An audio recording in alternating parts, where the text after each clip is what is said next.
Good afternoon, everybody. Welcome back to the Silmarillion Film Project. This is session number 2 of season 8. I would like to begin with an apology that I still haven't made the new intro sequence for season 8 yet. So it said season 7, but that's okay because today is the second synopsis episode. So this is something that we've been wanting to do for a long time.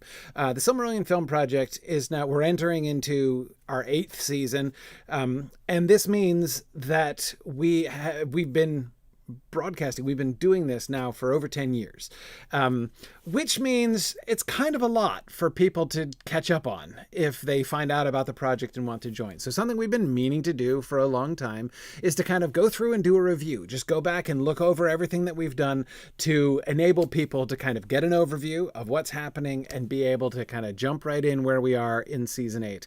And season 8, of course, is going to be primarily the Turin Turambar season. We ended season 7 with the Nirnaeth Ornoidiad and the capture of Hurin, though not yet with his confrontation with Morgoth. So that is, from a narrative standpoint, where we are. We're pausing here at this uncomfortable moment for Hurin, with our apologies to Hurin, as we go back. So last time in session 1, we had a really fun sort of overview discussion of the primary plot points, and how we covered them.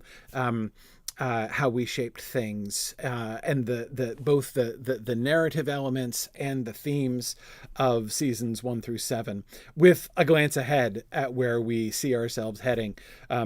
We have 12 seasons mapped out for the entirety of the First Age. So the end of season 12 will be the War of Wrath, and probably end of the final episode will be, the cosmic distribution of the Silmarils in sea and earth. So that's the stuff that went. This time, we're gonna cover a few sort of smaller things. I wanted to look at the frame. I talked about the frames a little bit. We want to take a sort of a more systematic view of where we've been with the frame story so far, because of course we have to think about the frame story for season 8 and be prepared to talk about that. And we're also going to be looking today at just some of the larger adaptation choices that we made. And again, this should really help. These are things that we keep either having to remind ourselves about as we are moving forward with the story, or that we have to tell people oh wait, hang on, we can't do that because we made this other decision back years before. So we're gonna go over some of that and discuss some of those things again. So that is the plan, and I am joined as always by Marie and Nick. Nick couldn't be here last week, but it's good to have him back this week. So we have our writers' room back and ready to review the history of SilmFilm. Before we do, an important announcement, and that is we are now here in the first week. It is now exactly 1 week since we launched our fall fundraising campaign for 2025 for Signum University. This is the time of year when I express our great gratitude to all of the people who make donations to make Signum University possible. Signum University is dedicated to sharing joy with people. That's who we are. That's what we do. Creating a space where people, all kinds of people, no matter who they are or their beliefs, can come together and share joy together. And it's a really, really special thing that we've been able to do, creating learning opportunities where people can learn and do the things that they love. SilmFilm itself, of course, is an illustration of that, a place where people can come together, and we've not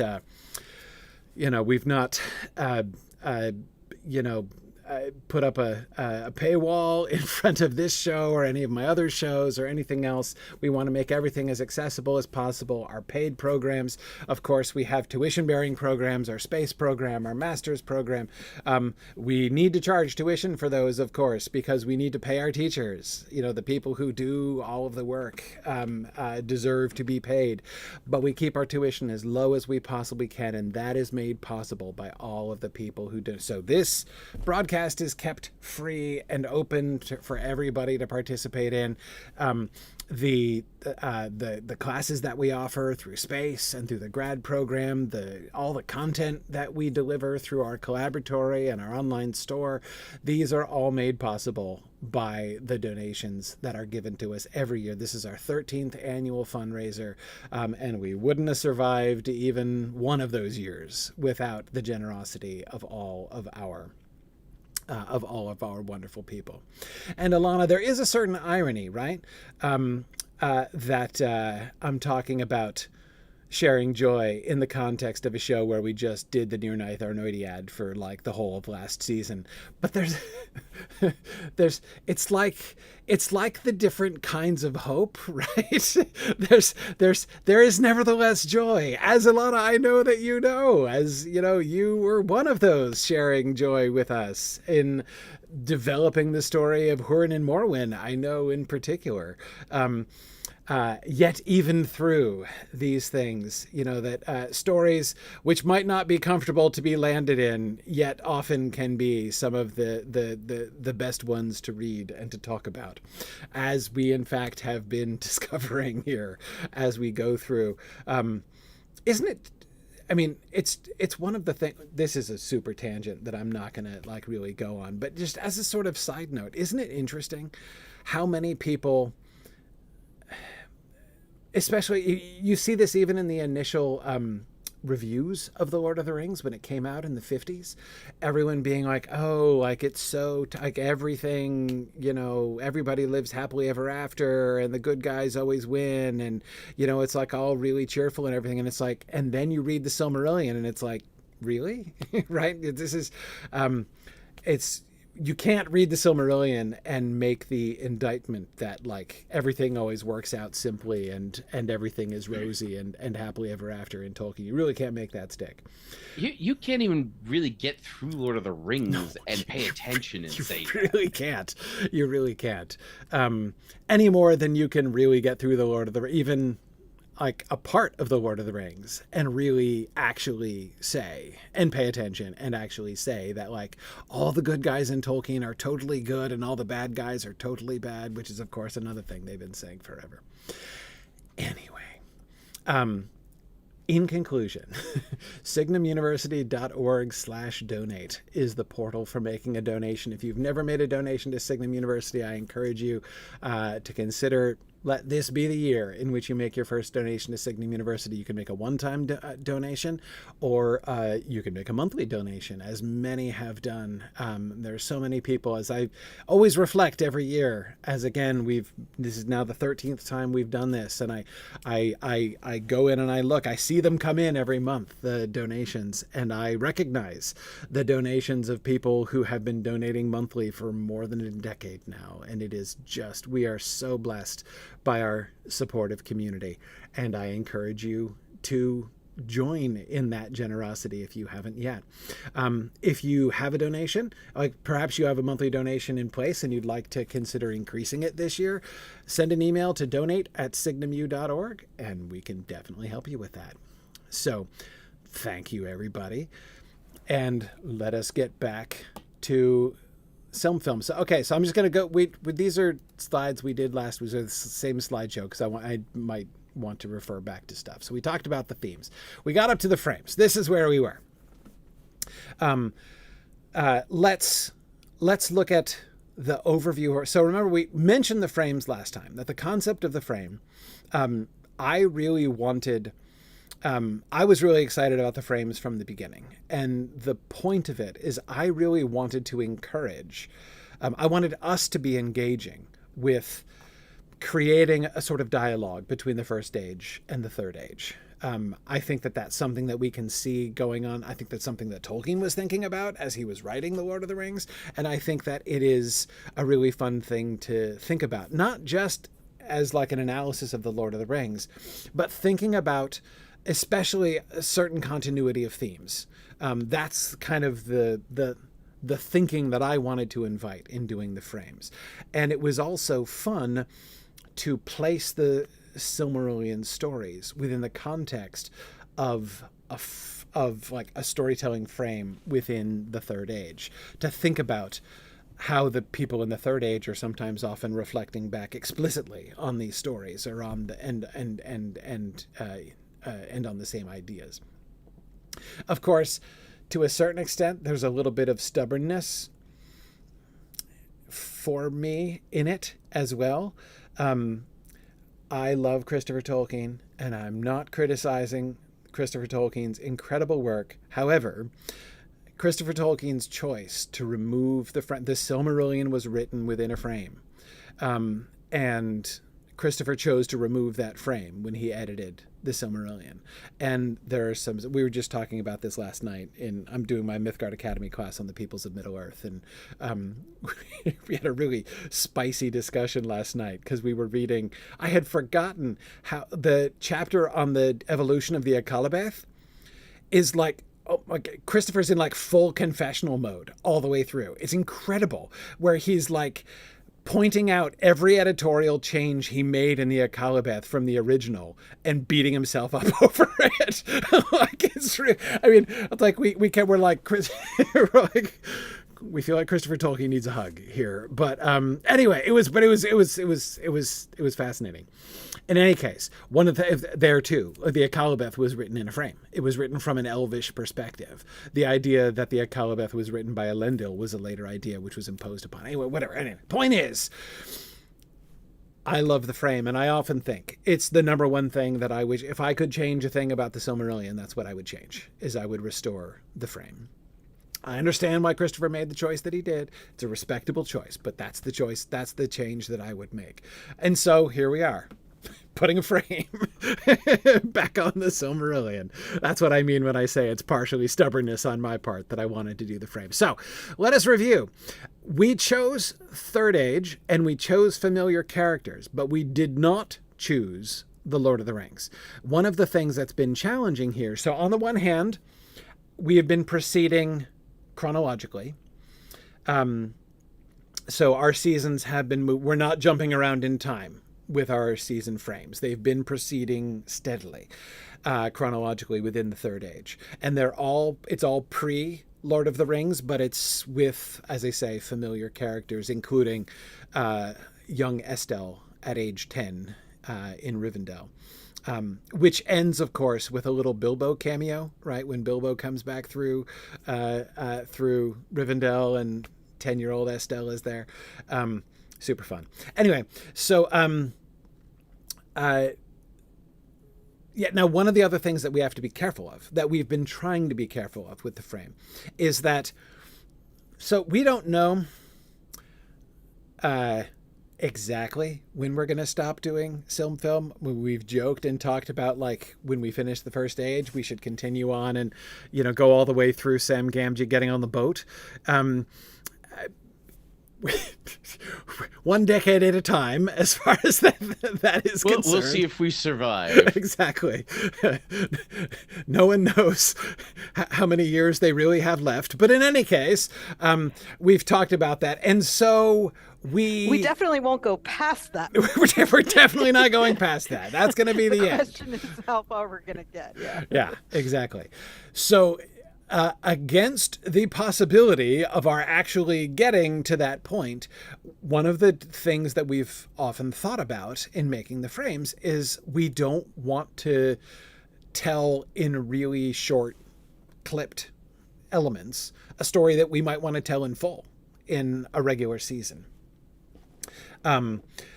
So we've had to be very selective, and there have been sort of larger plot points that larger stories that we've been tempted to include in the frame, but which we've left out so far because we don't want to spoil anything that we might want to sit down and spend some more time with later.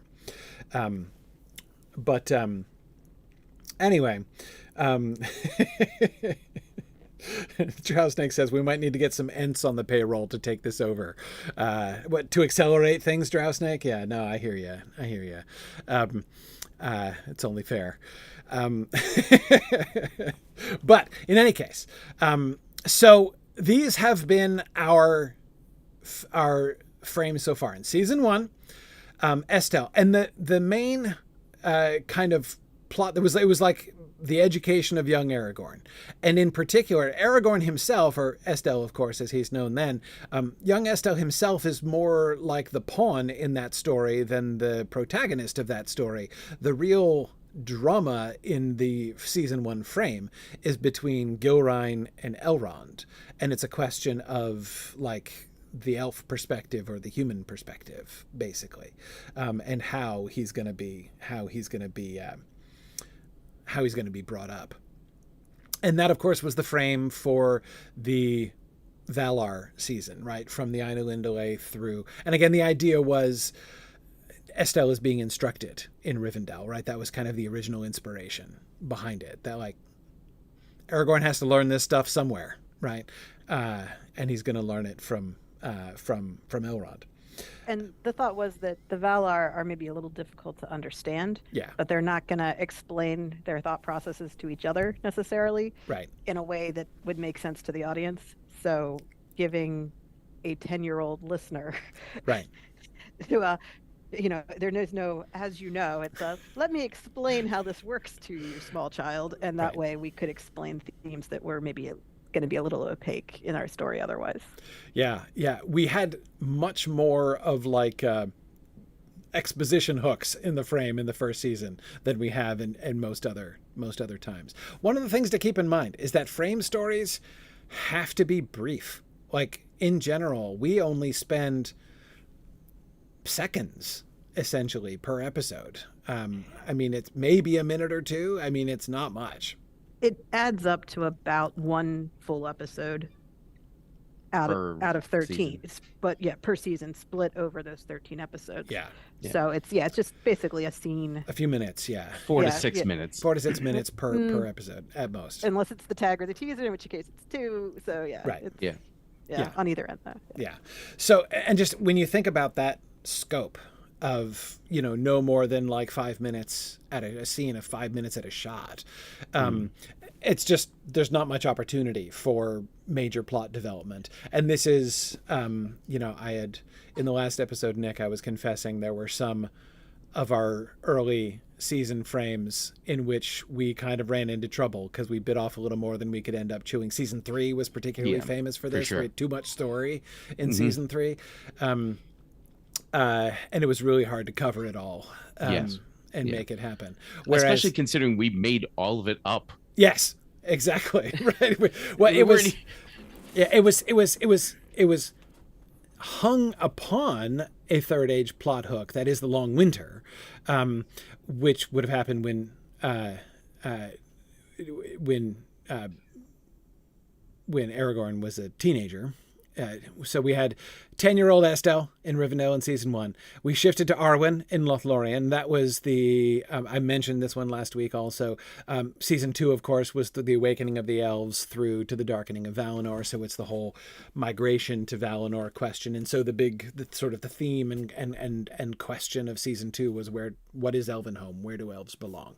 And so we had Arwen asking that same question, but from a Third Age perspective as the elves are taking ship and going back into the west, and she's saying is our job to leave now as the world is darkening, or is our job here? Again, similar question as was being asked in the First Age in the migration of the elves, but from a different perspective in the end. And the issue we had in season 3 with the frame followed up on our issue in season 2, which is in season 2 we had themes and ideas, but hadn't really discussed the plot of what would be. We didn't have a real shape to the plot. Yeah. Right. There wasn't a story over the whole season. It was more of a thing should happen and she should talk to people. Right. And then make these incremental decisions. Yes. And so we had the incremental ideas worked up, but we didn't really have a backdrop or a story. Until and that felt 2/3 of the way through the season. And then we tried to to mitigate that, but then we overloaded. Yes. Yeah. Didn't she end up inquiring about the strange creature in Mirkwood? That was that was so Gollum eating is babies? in Mirkwood at that time. Yes. Yeah. And that we were able to kind of follow up with in the frame in season 6. But the the lack of anything happening in the season 2 frame led us in season 3 to say we should have things happen in the frame, and then we tried to have all the things happen. Then all the things happen. And so we've now learned that you get one storyline that you can work towards. Season 3 was a complicated story. So Aragorn, Estelle, who's still Estelle, right? He's now a teenager, and he was like kind of in a rebellious time, trying to establish himself, and he was going out, you know, with Eladon and Elrohir, and he's learning out in the wild and everything, and he meets the Dunedain, and it's the long winter, and there's like, who are you? And he's trying to find himself. And the most interesting thing that we were trying to do there was, of course, season 3 is the big Feanor season. It's the one that starts essentially with the kinslaying in episode 2, and you know the speech under by torchlight in episode 1, and then the kinslaying in episode 2, all the way through the death of Feanor, and then ultimately the chaining of Maedhros to the mountain at the end of the season. So that was season 3. And so we were actively, like, my favorite part of the season 3 frame was actively paralleling Aragorn and Feanor as Aragorn was learning about leadership, right? You know, who does he want to be? Who does he think he is? And that's why we had like this sort of like teenage rebellion thing going on with him, as he was like, his mom and Elrond both want to keep him safe in Rivendell. And like, by the time he's like, you know, 16, 17, he's like, I don't want that anymore. I want to go out with the boys and go into danger and do all these other things. And anyway, and then he meets the other Dunedain, and I think he's a wimp. So anyway, but it was complicated. there was a lot happening. And I really loved the Hamilcar character that came out of that. I thought that was a great addition to like the story. But we wound up having to cut a lot of the ideas that we had thought about. Like, we had thought about him like looking and seeing the Shire, and about the you know, like about getting Bilbo involved, and none of that happened. There just wasn't time. I feel like season 4 hit a really good balance. Agreed. Season 4 and 5, I feel both hit a really good balance. Yeah. So season 4 was, of course, we know that Bilbo made a return journey to Erebor. And so we did Bilbo's return journey to Erebor. And we got to feature Dís, Thorin's sister, the only named female dwarf in Tolkien's Legendarium. Other than the ones that we made. But anyway, Gandalf was in that one. Bilbo was in that one. You know, we got to do a bunch of familiar characters in the Return to Erebor, and that season, of course, that was the Beleriand and its realms season. So it was we got to do some the elf dwarf tensions there through Bilbo's return to Erebor, echoing the tensions between like the Sindar and the Noldor, and also the dwarves who were also involved there in season 4 as well. Anyway, yeah, so that was a really fun season, and I agree. I think that was our first I'm tempted to say our first really successful frame in where we accomplished what we were kind of trying to accomplish. There were interesting things that happened in seasons 1 through 3, but I think that the season 1 frame was very effective at what it was doing. Mm-hmm. Whether it was doing the right thing right. is a completely different question, but it was very successful at what it was doing. Yeah. I think that the seasons 4 and 5 frame. So season 4 had a problem in that there were many characters in it. Yeah. But given that most of them were very familiar characters, right, we didn't have to try too hard. Right. Yeah. It was easy just to be like, wait, we had Balin, right? Because it's before Balin goes away. Yes. Yeah, because the visit of Gandalf and Balin to Bilbo's house at the end of The Hobbit is what we were kind of launching that frame from. Yes. Yeah. We didn't do that exact scene because, of course, referencing The Hobbit would make sense, but we did that visit. Right. Yeah. And I think that, and now, of course, at the time, I think we were thinking, most of the people who have seen this will have seen the Lord of the Rings films. And now here we are where most of our viewers were born after the Lord of the Rings films came out. Mm-hmm. And now that is starting to seem less like a consideration that we can rely upon. Mm-hmm. I'm seeing more so-and-so watches Lord of the Rings for the first time videos on YouTube than I've ever seen in my life. And it is disconcerting and sad. Yeah. Well, I think it would be fair to say that anyone who finds the SilmFilm project probably has seen Peter Jackson's short. Sure. I'm not talking about our actual viewers. I'm talking about the metaphor, the theoretical non-existent viewers for our non-existent show. Right. But for the people who might actually watch the broadcast, which I don't know if they exist, but they could potentially be watching us, they probably do know about that. Yeah. If not, there was this interesting and fairly successful set of films made about the Lord of the Rings about 20 years ago. And I'd recommend watching them with caution. You know, there's some good and bad points, but they're pretty good on the whole.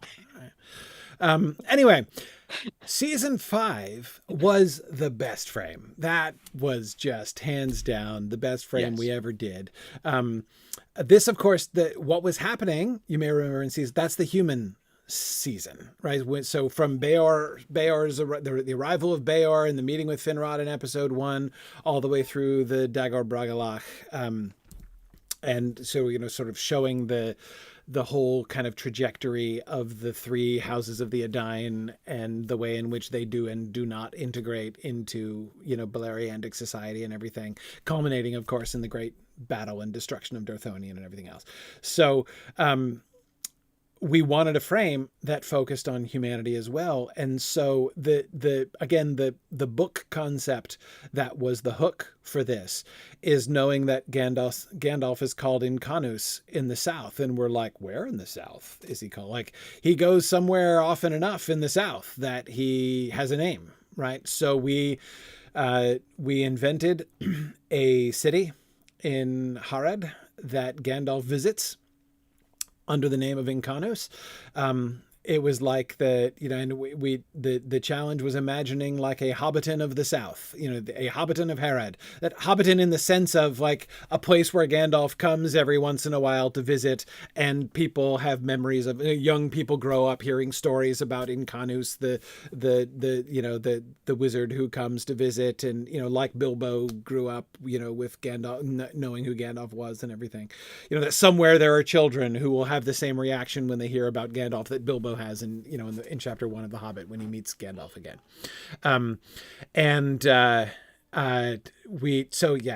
It was, and of course the time frame of this within our Third Age time frame is right during the time, we're post Hobbit now, as we can tell, right, from Bilbo returning to Erebor, and from the Hobbit was ending in season 1, right, as Bilbo was coming through. So we're in that, you know, that all of the frames are basically happening within that, you know, 60-year spread between the end of The Hobbit and the beginning of the Lord of the Rings, which means Sauron has returned to Mordor and is beginning to reestablish his dominance over Rhûn and Harad. And so we had like Sauron, you know, we did all this world building of like the religious history of the Haradrim and their memories, both of Numenor of old, you know, the Black Numenorian traditions, and the old traditions of Sauron when Sauron ruled there, and how Sauron would try to sort of build a renewed cult of his worship. So we had like, you know, Sauron emissaries and, proselytizers there coming into town. And that was kind of the dramatic tension with we had the 2 sons of the ruler of the town. And we were doing this like Boromir Faramir play with them, right, which was really fun. We had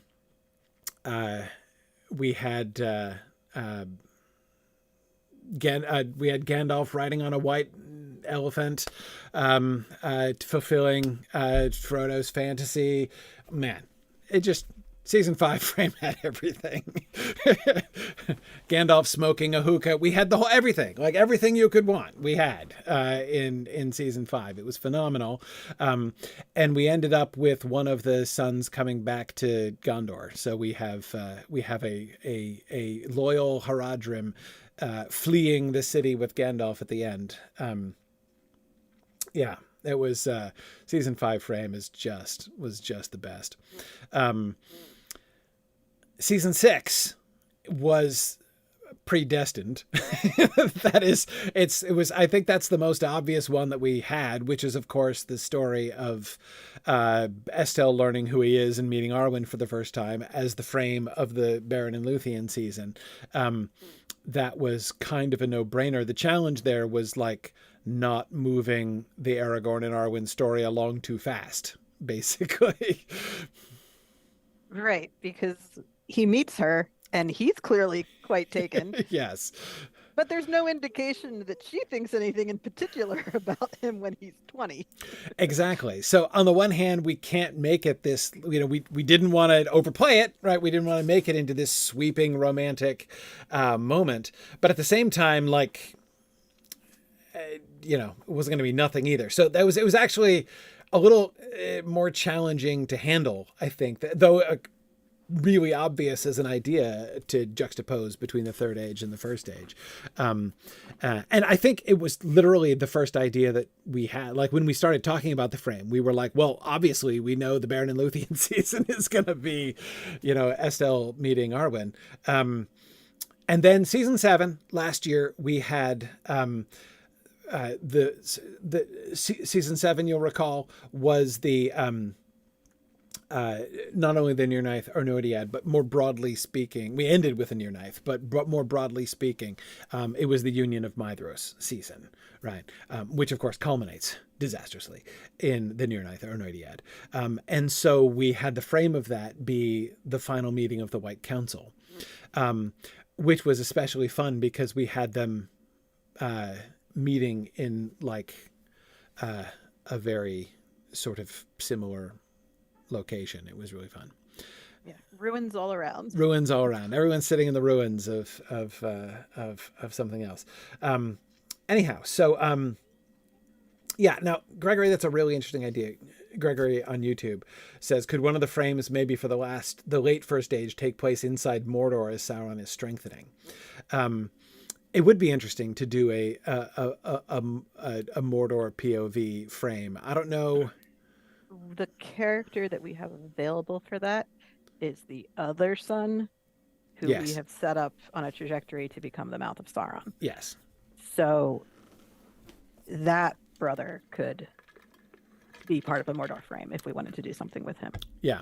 Yeah. Because it wouldn't even have to be a Mordor POV, like actually inside Barad-dûr or something like that. It could just be part of the seeing the growing strength of Mordor, getting a glimpse of that and seeing how it's being worked against. I could totally see a Blue Wizard frame. Yes, there's been interest in doing something with the Blue Wizards at some point. For sure. Yeah. Yeah. I see Nick has put up our that's from season 5. Of course, that's from season 5. Sauron is the reason for the season, which we like saying without context because it's funnier. Marie always makes nervous faces when we talk about that because she thinks about that people will be very offended by that.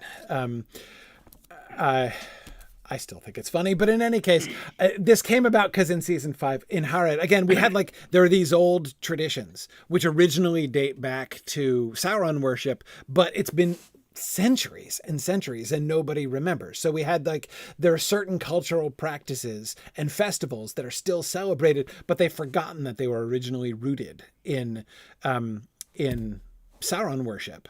And these are being revived. The awareness of this is being revived by the priesthood of Sauron who is coming back and trying to turn people back to their Sauronic cult roots.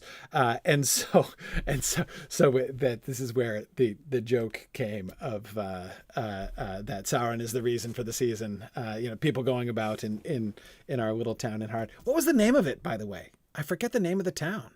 I know we named it. It had a name. I can't remember. Yeah, I could look it up. It'll take me a few minutes. That is not the sort of world building that I track with my brain. Me neither. I guess in this I'm very unlike Tolkien, who would have spent twice as long thinking about the name as about all the other things. But yeah, well, it's like with history, very rarely do I remember when something happened. Right. Like I remember how people lived surrounding events. That's much more interesting to me than who did what when. Yeah. Yep.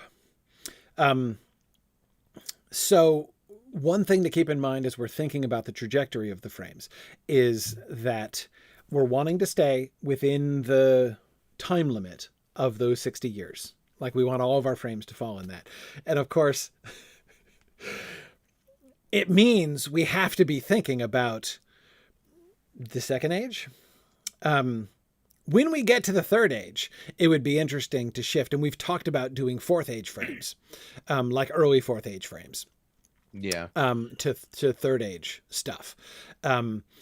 Rather than just doing, because we don't want the time frame of the show to actually pass the time frame of the frames. Going like right up to, I could see like our final frame being not the very, very final, but like the final frame before we get to the Third Age stuff, being like the preparation for Bilbo's prep for the party, basically. Like that's kind of where I would see as like the end point of our framing. Or do the Hobbit frame completely within the long expected party. Like he's just telling people do the whole Hobbit as the frame of the first. Wow. Telling everybody about how awesome he was. That's an interesting idea. That would be a challenging frame to keep limited. Man, think of how draconian we would have to be in. Yeah, do the Hobbit in one episode, essentially. No. Over the whole season. The whole season is just him hanging out with different people at his birthday party. Oh, you mean that's the frame? Is him telling stories at the birthday party? Yeah, yeah. The name of the town in the south is Ursakal. Okay, that's why I forgot it, because I forgot like why we named it that. And we had a reason. I know. I think we looked it up. We were discussing how much Adunaic would still be preserved there. Yeah. So, yeah. And then all the characters in the royal family's names started with A. Right. Yes. Yeah, and they were all fairly Adunaic. Names. Azrynedil was the queen, Abrazan was the older son, and Arnubin was the younger brother. Arnubin, and he's the one who went bad, right? Arnubin, the younger one? Yeah, Arnubin is the one who's going to grow up to be the mouth of Sauron. Yeah, spoilers, we kind of flipped it and had like the Faramir-esque one go bad and the Boromir-esque one stay good. Like that was our little twist. Yeah, so the older one, Abrazan, is going to be in the court of the steward Exelion II of Gondor, the one that will be doing his court when Aragorn comes to visit. Yeah, so we will have. So Thorongil will meet this. Thorongil will be able to hang out with future time. Exactly. Yes. Anyway, so what I was building to though is, what are we going to pace? How do we have to pace ourselves? Right. Because it really begs the question of how much Second Age stuff are we going to do? How many seasons of Second Age stuff will we do? Because we'll need to know how many frame slots to save, essentially. Right.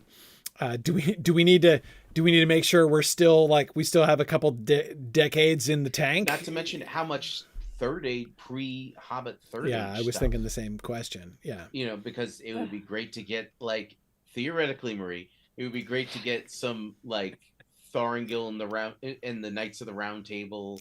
It would be nice to get some Rise and Fall of Arnor. Yep. There's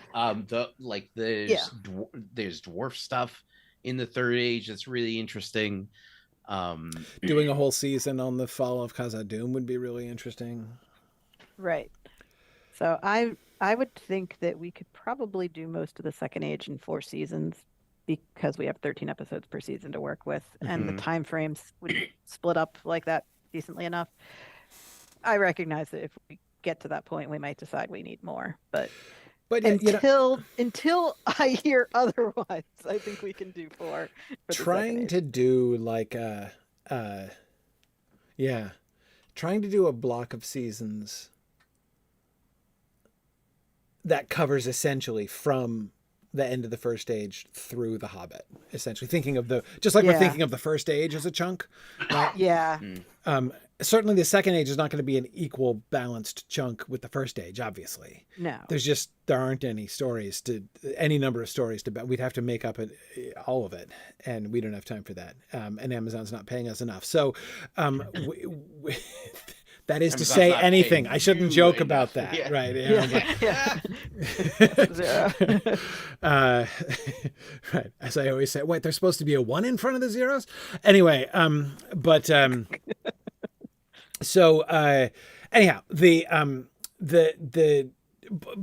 so a smallish number of, but if we can think of that as a chunk of maybe, a chunk of 7 or 8 seasons or something like that to cover the Second Age and the early Third Age, the kind of between book period, right? Yeah. And then have another chunk of seasons, which would be The Hobbit and The Lord of the Rings.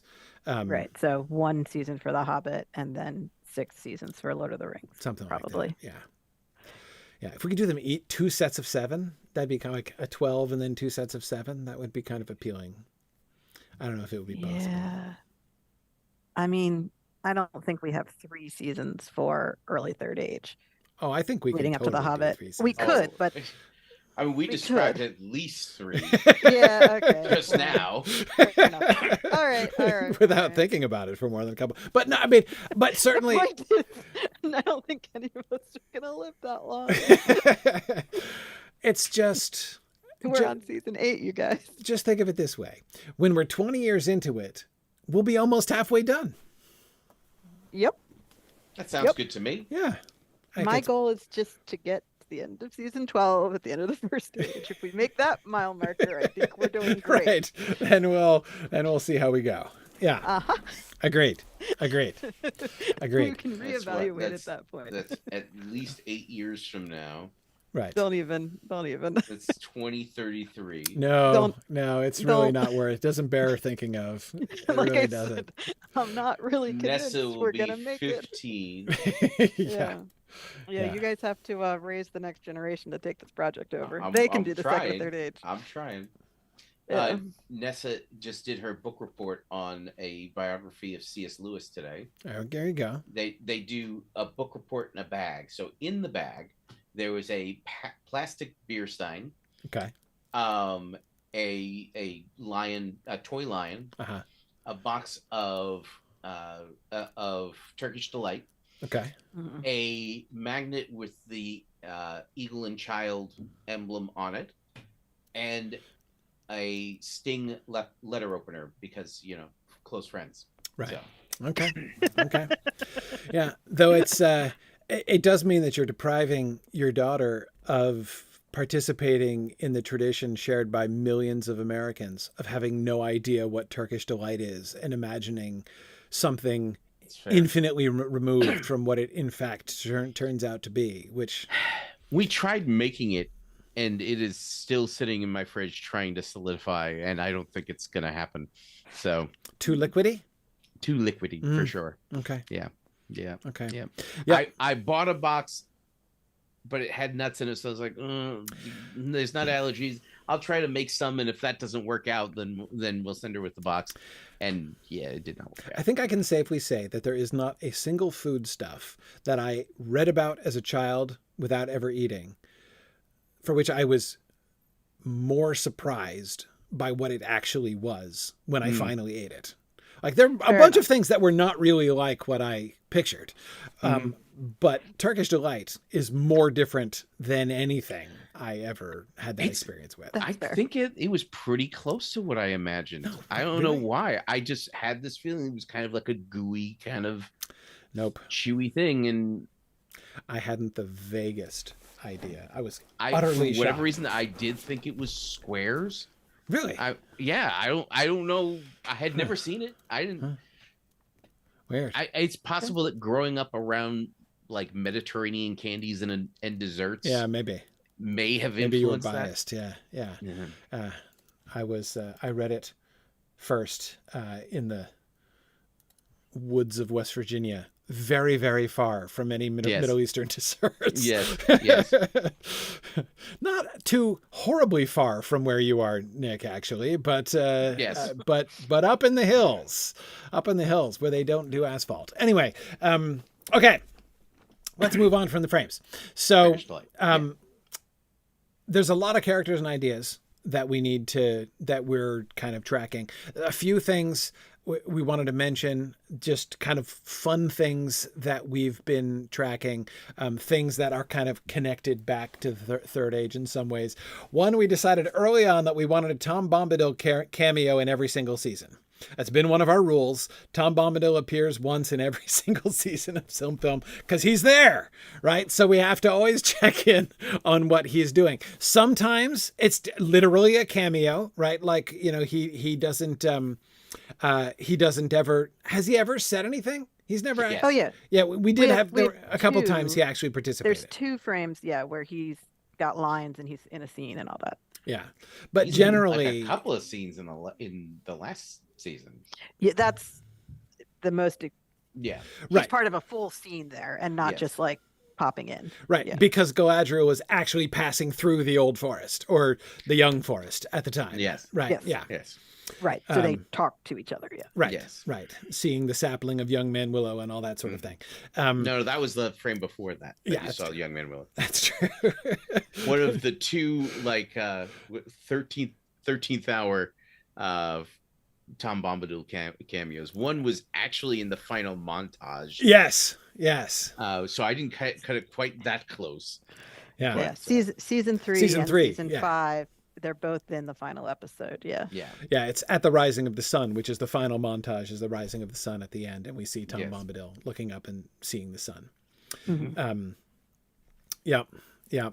When we we have him looking up and not seeing the sun in season 4 when the eclipse happens. Yes. And the eclipse, for those of you who don't remember the eclipse, it's not mentioned in the published Silmarillion, but the eclipse features very heavily in the story of early humans, right? So during season 5 is when Beor and company came to Beleriand, which means during season 4 is when humans were waking up in Hildorian. The sun rises at the end of season 3. So humans are around for all of season 4, but they're not in Beleriand yet, which means that's the time when Morgoth leaves town and goes out to tempt the humans out in the east. So, a solar eclipse features very heavily in the version of the story that Tolkien wrote of that later on. You can read that in Morgoth's Ring, I think, volume 10 of History of Middle-earth is where you can read that story. I believe it's the appendix to the Athrobeth. The Athrobeth, right? Yeah. The Tale of Adonel. Yes. Yes. So that's in Morgoth's Ring. Yeah, exactly. So we didn't spend much time with Morgoth out there. Like we acknowledged that he was going there. We didn't really show too much of that, but we did have the eclipse. So we incorporated the eclipse into the rest of Beleriand there as well. So this has been sort of a fun thing. We have been kind of making glances at Tom's life, like the reference to him reaching down and plucking a water lily from the river when the sun rises, right, as a nod towards his relationship with Goldberry, though really the water lily should be reaching up and plucking him down into the water if we were really being historically accurate about that. But I was fighting for that. I did not get that. I forget who was anti that. I was 100%.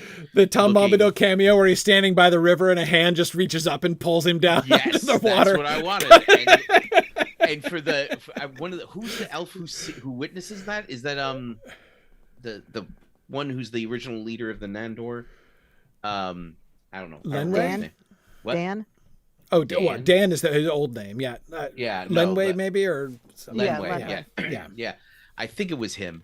And to have him just witness him get yanked down into the water and him to go over and be like, what just happened? Yeah. I thought that would have been better, but okay. Well, the finale of season 3 exists only in outline form. That's true. That's true. If someone were to write the scene, there could still be the water lily and the sun, and more things could happen. There's still a chance. I can dream. There's still a chance. I can dream about doing things like that. Yeah. So anyway, as I say, this has just mostly been fun. Like we haven't really had too much resting on the presence of Tom Bombadil so far. It's just sort of a fun little exercise. Tom Bombadil doesn't do anything exactly, right? Like he's not somebody who accomplishes a lot of things. So that isn't the point. Just the kind of checking in. It's a really fun touchstone, basically, for like as the world is changing and everything is happening, and to be like, oh, and there's Tom Bombadil still there, right? And yet seeing what's happening in the world around him, he's limited in geography, but he's not unaware of what's happening in the rest of the world. Not totally disconnected. So anyway, that's been a fun exercise. It's a little thumbing of the nose at the idea that you couldn't possibly include Tom Bombadil in a visual adaptation. Right. So we included him every single time. Which is not what the Lord of the Rings filmmakers said. They just said that he hadn't fit in their adaptation, which is fine. Which is fine. Exactly. Okay, so another example. Now 2 adaptations that exist that have included him as a character. There we go. It's now catching on. You're welcome, everybody. So, so many another ideas. Thing stolen from us. Yet another thing stolen from us. I'm pretty sure the Soviet Lord of the Rings in 1985 beat us to that idea. It's true. It's true. The Soviet one did. Though it's hard to argue influence from that direction. But in any case, really in either direction, it would be hard. Another example, and this is sort of a much more serious kind of plot example. There are a number of physical artifacts that we're trying to keep track of. In particular, Narsil is one of the most important ones because, of course, Aragorn has his whole speech about how it was forged in the First Age. So we had to account for its forge, and we're like, we've got to show that, right? We can, Aragorn can just say it in The Lord of the Rings, right? And he doesn't need to show the receipts of where it came from, how it got to him eventually, right? And so we have been trying to follow the story of Narsil. I want to go through this one in a little bit more detail, the decisions that we made here, because this is going to come up again in season 8. Yeah. we're in fact reaching a critical point in the history of Narsil here that we've got to sort out. So, okay. So its origin, it was forged by Telkar of Nogrod. That's what we're told in The Lord of the Rings. And Telkar, the greatest dwarf craftsman of all time, craftsperson of all time, because we made Telkar female, didn't we, as I recall? Yes. Because we don't know that Telkar's not a woman. So we made Telkar a dwarf woman of Nogrod. And so the sword was forged as a commission from Maedhros originally, who gives it to Ainur as a gift because Ainor's sword is broken during the Dagor Aglareb. And so this was during the Leaguer of Angband, right? When Maedhros is still trying to kind of patch things up with the other Noldor and preserve relations there. So that's the first sort of role that Narsil plays in the story. Aegnor is wielding Narsil during the Dagor Bragollach, but of course he's killed by the Balrogs there. So the sword is recovered after the battle. Finrod has it and presents it to Andreth. It's found, and he gives it to Andreth because, of course, remember, Andreth was the one who was, we know from the Athrobeth, again, a text published in Morgoth's Ring by Christopher years after Tolkien's death, that Aegnor, brother of Finrod, was in a not unrequited but unconsummated with marriage relationship with Andreth, a human woman. So Finrod, he doesn't marry her because it's a time of war, and he in fact dies in the war. And so the sort of horrible irony is that the human woman outlives the elf lord, in fact, and lives to become his like semi widow, basically, in a sense. And so Finrod gives holder. Yeah. Finrod gives Andreth Narsil. She dies in Brethil, and so the sword is inherited by Emeldir, who is the leader of the people of Beor. She's the one who leads them, the refugees out. Remember when, Beren and his father and the others stay and become outcasts in Dorthonion. So Emeldir has it when she takes it to Brethil, which is where they settle, and she eventually takes it up to Dor-Lomin. When she dies, it comes to Morwen, because Morwen is her heir as the leader of the people of Beor, who are now living in Dor-Lomin. The last refugees of the House of Beor living up there, and of course Morwen has now married Hurin, and so before Hurin rides off to the Nirnaeth, she gives Narsil to Hurin. So Hurin is bearing Narsil at the Nirnaeth Arnoediad. But of course that represents a problem, because he is not going to be killed. He's going to be captured and brought back to Angband, and Narsil must not be brought back to Angband. So we had him lose Narsil. You may remember, of course, that in his final stand in the Fens of Sarek, Hurin seizes an axe and wields it two-handed, which means he's lost his sword. So Narsil, we suggested, was the sword that he lost. So yes, we last saw Narsil stuck in the corpse of a troll in the Fens of Sarek at the end, in the final episode of season 7. That is where we have left Narsil to this point. And it needs to end up in Numenor. Like, that's the big thing. It needs to somehow end up in Numenor as a recognized heirloom of, the ancient Edain and Eldar of the First Age. And so that it can come down to Elendil eventually, and be his official kingly sword, which will break in the Last Alliance. So in order for it to get to Numenor, we figure it needs to end up at the Havens of Sirion before the end of the First Age, as that is the most likely way for things to get to Numenor. It's possible we could do something different, but almost all the remnants are going to, both people and artifacts, almost all the remnants are going to end up in the Havens of Sirion eventually anyway. So unless we end up with some particularly deviant idea of what to do with Narsil and how to get it to Numenor. I say deviant because it's possible, of course, an elf takes it and then takes it with him to Tol Eressëa, and it's given back to Numenor as a gift from Tol Eressëa. Like, that's a perfectly acceptable trajectory for Narsil, potentially. But it's, in some ways, it feels like cheating a little bit to get it to Numenor by way of Tol Eressëa. But it's tricky because, of course, it's not just because we've left it sitting in the Fens of Sarek, but because, like, we have to get it. It can get to the Fens of Sarek through Nargothrond or through Gondolin, but the path is not perfectly neat and straight from either one of those places necessarily.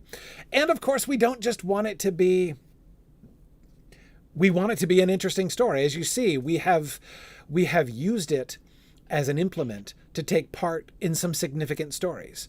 Yes. It started as part of the story of the attempted union, reunion in a sense of the Eldar in the Leaguer of Angband. It then became part of the tragic romance between Ignor and Andreth. It then became part of the union of the House of Baor and the House of Hador through the marriage of Hurin and Morwyn. It then briefly was part of, it being born by Hurin into the Nirnaeth, answering the call of the High King.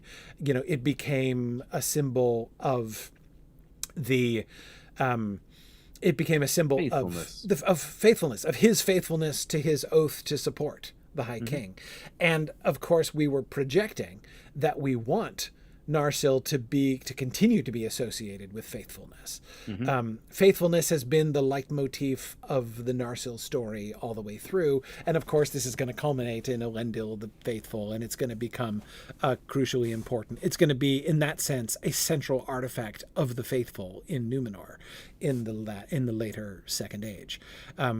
So we want to think of a story that's going to work well, presumably involve significant named characters, continue this theme of faithfulness, and not just be some kind of picked up on the battlefield by a random dude who brings it to another random dude until eventually a hobbit finds it in a troll cave or something like that.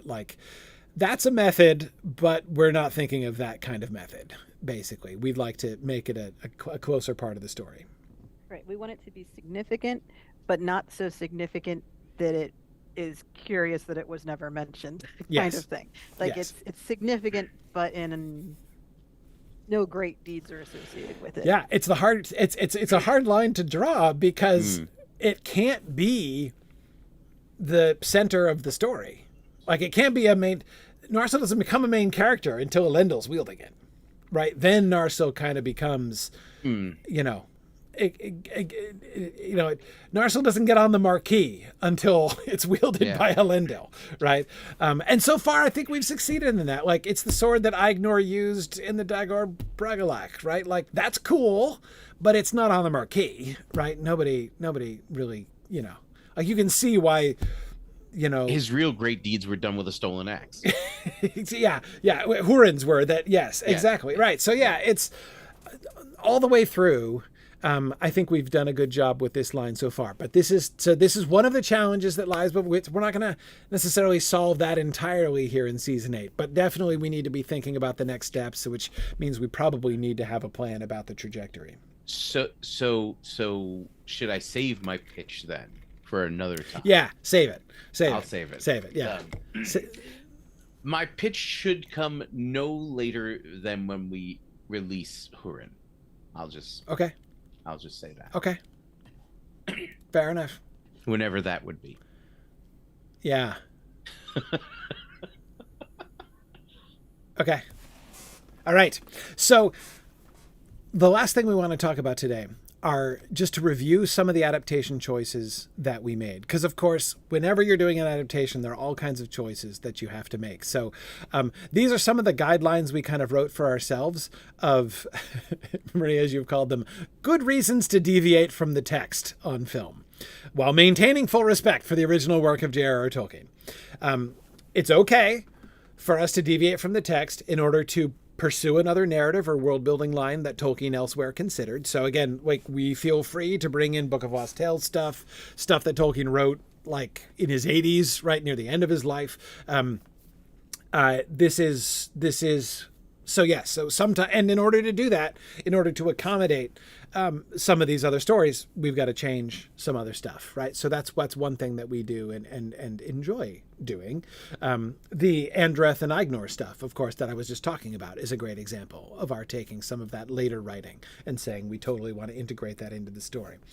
Ilana points out Gil-galad's parentage. Yes, we used the later and even in Christopher Tolkien's own later analysis, more defensible parentage of Gil-galad as being the son of Orodreth rather than the son of the son of Fingon. But anyway, okay, so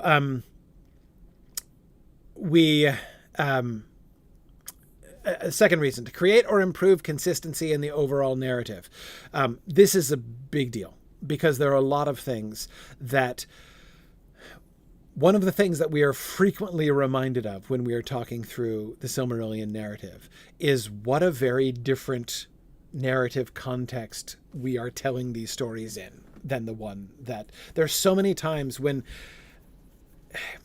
we'll have this idea of like, oh, Tolkien really described this scene. And then we look at the scene and we think about putting it, and we're like, Tolkien told us almost nothing about this scene, actually. Like, we don't know. So, like, the first example that pops into my mind is the scene in which Maedhros abdicates to Fingolfin as High King. Yes. Right? Like, that's when you're like, that's in the book, right? We know just what happened in that scene. But I remember when we were discussing that episode at the beginning of season 4, when Maedhros gets rescued and comes back, and we're like, what do they actually say? Like, what does Curufin say? Like we know what we're told, what they thought and stuff. But as far as actually, like, how were they standing? What were they talking about? Like, the text, it's not telling that kind of narrative. So since we are telling, were they all in the same place? Right? Were they all in the same place? Like, was there even a gathering, right, in order to do this? And so these are just, you are forced to make decisions like this. And so sometimes we have to make choices which don't fit what Tolkien said because he wasn't writing this kind of narrative. So it was easy for him just to kind of drop a one sentence, like, and then this happened, and then move on, right? Because he doesn't have to bring that stuff together. Well, yeah, and with the type of narrative the Silmarillion is, it isn't worried about chronology. Right. You're told something the moment it becomes significant to the story, not the order in which the events happened. So naturally, if you're adapting it, probably aren't going to do that. You're not going to just keep flashing back all the time to let people catch up with what's going on. So you do have to introduce things at different times and give it a different context. Yeah, exactly. It puts me in mind of board game instructions that sometimes, like, they tell you how to do things, and then every once in a while it'll be like, oh, by the way, in this particular situation, in this part of the rules that we described to you 15 pages ago, right, this is what you should do. And it's like, I'm playing the game, man. Like, I'm already, that happened already. Why are you telling me this now? Yeah, exactly. Board game manual design, almost as important as the game design. Just saying. Related to this is the fact that, like, that visual storytelling is in many ways fundamentally different from text storytelling. Of course, this is like one of the primary themes of the Other Minds and Hands broadcast that I do with Maggie.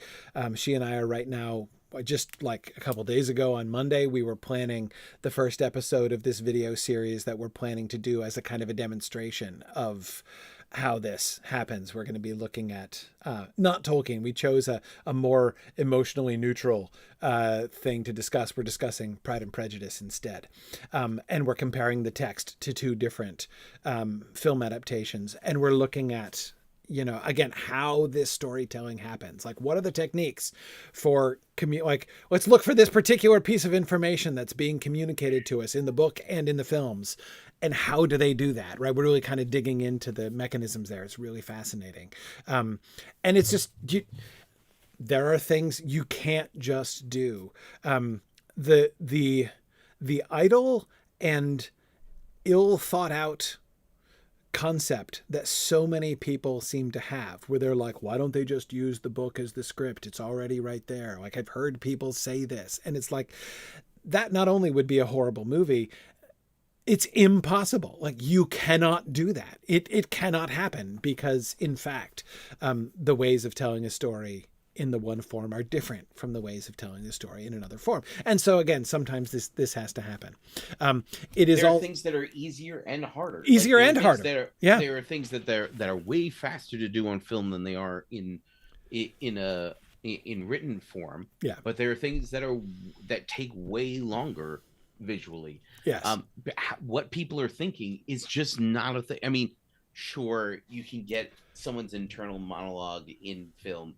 Rarely well. That's not. Yeah. Most of the time, that's always going to come off weird. Yeah. You're mostly limited to a reaction. Right. So you can see someone react to something that someone else said or did, or something that happened in front of them. Yes. And that's what you're allowed to capture. Yes. Right. But if it's critical that you hammer home what somebody's thinking, you have to demonstrate them doing something. Yes. It has to be done outwardly in some way, even if it's just facial expression. It has to be done outwardly. Right. But like facial, like you can't always depend. It depends on how important it is. Yes. And how complex the idea is that they're thinking through. Yeah. Yeah. Absolutely. Yeah. Absolutely. Yep. So, whole episodes of season 4 are based on stuff like that. Yes, absolutely. Because he made some offhand remark about how somebody felt about a thing, and now you have to tell that story. Right. You've got to do the whole. So that hits several of these points, right? Not only do we have to tell that story differently, but we have to do the whole buildup that he didn't do, right? Following the logical results of an earlier event or character development, I would say a corollary to that one is projecting backwards things, which Tolkien didn't fully integrate. Like, for instance, the example that Gregory mentions, Who on the Hound becomes a story in the Luthien story, but he was there the whole time. So we were forced to, we're like, we want Huon. Obviously, we're doing Huon. So we had to ask really difficult questions like, what was Huon doing during the kinslaying? He was there. He had to have been there. And so, there's so many times. So sometimes there'll be an earlier decision that we've made that we have to follow through on. And therefore it makes us change things later. Sometimes it'll be a thing like that Tolkien says, and we're having to fit it in both earlier and later and having to answer questions, which Tolkien's narrative in the Silmarillion does not have to ask and is not interested in answering. Yeah, and I mean, there's several characters like Huon. We have Anile, who we introduce in season 4, and obviously he won't be important until Tuor comes around. Right. This is make him important. For those who don't remember, that's the elf who is the foster parent of Tuor in the wild. Right. Yeah. So he's had a whole story in SilmFilm up to this point. Yeah. Thingol's whole entourage. Yes. And Thurin Gwethel is obviously introduced in the published Silmarillion after she's already dead. Right. She's only posthumously introduced. So we had to, give her a whole story. Yeah. Give her a story that. Who the heck was she? And what was that? Yeah. There are vampires in this story? Only dead ones, apparently. That's kind of the fun trivia fact, right? That there are no living vampires in Tolkien's published stories, just a dead one. That's it. Yeah. Thurin Gwethel the vampire. I know. It's one of those shocking sentences in its own way in the whole Silmarillion, really. But I had to stop and look her up in the indexes. Where on earth was this mentioned before? Yeah. It wasn't. I mean, is there a place where she played a larger role in some version of the story where he had some idea of her before this? No, it does not seem so. Basically, he wants Luthien to be able to dress up like a bat. And that is the only role Thurin Gwethel has in the story, is to provide Luthien a bat costume. Exactly. Either that or he's messing with me 50 years after his own death. Yeah. Can't rule it out. But the other corollary, by the way, to this also is when we basically take it upon ourselves to do the integration of characters that he never completed. Galadriel being one of the biggest. Yeah. Right. He never really completed the work of saying, where was Galadriel and what was she up to throughout the course of the Quenta Silmarillion stories. That she was a significantly major figure, that she would have had some role or other, is clear. But how to do that? Anyway, so, and Tolkien never got around to it. I mean, there are a couple references, of course, to Galadriel in the published Silmarillion, but those are just a few that Christopher squeezed in. Tolkien never did the full kind of like integration and imagining of what Galadriel's role would be, because of course she was a late invention. She was invented in the Lord of the Rings during the course of the writing of the Lord of the Rings. But we've decided, like, we're gonna do it. But of course we're going to try to do it without just utterly changing every story also. So anyway, okay. And it is true that we also sometimes deviate from the text in order to make something awesome happen. Like, we are but human, and we are writing stories. And sometimes you want awesome things to happen in stories, even if they technically didn't occur in the text. But we like Sauron pretending to be Angrod. Like Sauron pretending to be Angrod, for instance. That was fairly awesome. Yes. That's in the subset of Sauron the Deceiver at work in Beleriand.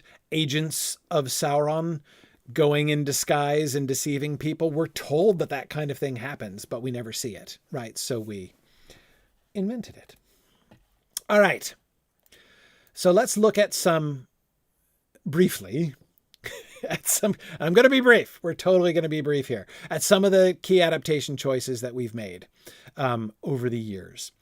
In season 1, we were thinking about the Valar and basically how to handle the Valar. Season 1, and I remember at the time talking a lot about this, how you can see Tolkien's his frame of reference shifting over the course of his life when he wrote the Book of Lost Tales. It's really a primarily a Valar point of view story, basically. Like the Valar are the point of view characters for much of the Book of Lost Tales. In the later Quenta Silmarillion, like in the published Silmarillion, it's really the elves that were looked at. We're looking slightly down at the humans and well up at the Valar. And so the Valar feel more remote.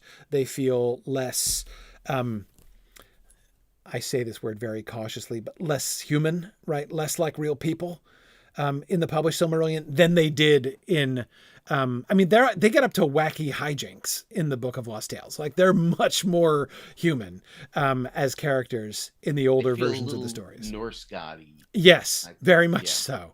Very much so. And then, of course, by the time we get to the Lord of the Rings, everything is at Hobbit level, right? The point of view is at Hobbit level, and we're looking way up at Aragorn and Gandalf, and even at people like Faramir or Éomer, and of course, way, way up at the High Elves, and almost impossibly up at the Valar. So we were sort of self-consciously in season 1 adopting not quite the Book of Lost Tales attitude to the Valar, but something of that point of view, because only Valar were the characters. So we were not trying to create this like remote deity mystique about the Valar in season 1. We shift towards that in season 2 when the elves become the point of view characters. But season 1 was very much from the point of view of the Valar. I remember the Ungoliant question was really, really interesting. Because, of course, Ungoliant is such a peculiar and interesting character. It's hard to see exactly how she fits. And we wanted to introduce her in season 1 so that she wouldn't feel... She's a rather sudden character in the published Silmarillion, right? Melkor gets out and he wants to wreck stuff. So he's like, oh, I'm going to go to that wrecking character that you've never met, right? And go talk to her, which is fine. Like, again, it's the way it unfolds is fine, but we wanted to unfold it differently. We wanted to provide some context for that. Didn't we connect the discovery of Ungoliant to the arrival of Tolkas? Wasn't that at about the same time? Yes. So we had Ungoliant essentially kidnap Nessa. Right. And then Tulkas arrives in Middle Earth and goes and rescues her from Ungoliant's lair. Right. Sort of. As I recall, we were very careful not to make it quite that, because Tolkien never once plays the damsel in distress trope straight. Zero times does that happen. Yeah. And the damsel is much more likely to rescue. Reversed several times, else. But almost never straight up. You're at the very least much more likely to fail to rescue the damsel. Okay. Right. Or that. Yeah. Right. Or a friend rescues a friend, but neither of them are female. Anyway, the point is, it wasn't a very Tolkienian story we were developing with that. So one way around it was to have her be in the void when Melkor was wandering the void. So she's not at least introduced in that sequence, which is a little bit of an adventure leading up to the wedding of Nessa and Tulkas. Yeah. So I'm not sure we mitigated everything we were trying to mitigate, but we tried. It was tricky. Like the Ungoliant, that was complicated. Of course, one of the biggest things from season 1, and I talked about this before, was both the providing Melkor an arc, so like a legitimate arc, so that we could see him go through different stages of initially fooling himself, then fooling the rest of the Valar, and only in the end openly declaring, forget it, I'm just going to try to accomplish this by force because I've had it with these people. But trying to show a rationale and not just like, I'm the bad guy because I'm the bad guy, which it's easy. And I'm not saying that I think that was Tolkien's conception of Melkor, but it's easy to read Tolkien's Melkor that way because he bursts in on the scene as the dark tyrant from day one. And the framing of the Silmarillion is that it's written long after the fact. Right. So the narrator is like, Melkor, as you know, the bad guy. Right. It is a given that Melkor is the bad guy. That is where the story begins. Yes. So if we remove that historical point of view, then he grows into and becomes the villain. And there's obviously, warning signs all along that this is where it's headed, but it's not irreconcilable. Yes. With the other Valar immediately. Like it gets to that point. And that's the suggestion that Manwë would take the diplomatic visit to Autumno was a addition to the story that we added to season 1 that was very much in service of having Manwë's style of trying his hardest to collaborate with everybody and bring everyone on board together to work on this project. He was willing to see if there was anything that could be done to bring Melkor on board. Obviously it fails, but that attempt brought out more of who Manwë is, as well as more of who Melkor was. And it's one of the kind of associated challenges with, so having embraced the idea of trying to show a trajectory of Melkor's story, the kind of ancillary thing we got ourselves into also was depicting Manwë without making him look like a fool. Because it's easy to make Manwë look like a fool. Yeah. Some people read the Silmarillion and think that Manwë looks like a fool, especially at the at the parole of Melkor scene. It's a tricky scene, I think, really to kind of understand and get behind. So anyway, so those were interesting, but season 1, those were the wild and woolly days of our early efforts. Season 2, one of the most memorable discussions I remember having in major adaptation choices was the sleep of Yavanna. This is where we got into the sleep of Yavanna problem, because the problem which Tolkien does not answer is, okay, so the lamps are destroyed. There is no light other than starlight in Middle-earth. Yavanna had things growing when the lamps were lit, but then she lays the sleep of Yavanna on all the plants and beasts to wait until the sun rises. And then when the sun rises, they awaken again. The sunrises or the trees? When till a future time. It turns out to be when the sun rises. I thought I had just remembered. Yeah. No, it's not that she's foreseeing the sun, because yes, then that would mean she would be foreseeing the darkening. But for against the time which turns out to be when the sun rises is what I mean. But of course, the pressing question that I had was, what do the elves eat at all when they're crossing? Like, because there are no plants, there are no animals. Like mushrooms, do they eat nothing but mushrooms the whole time?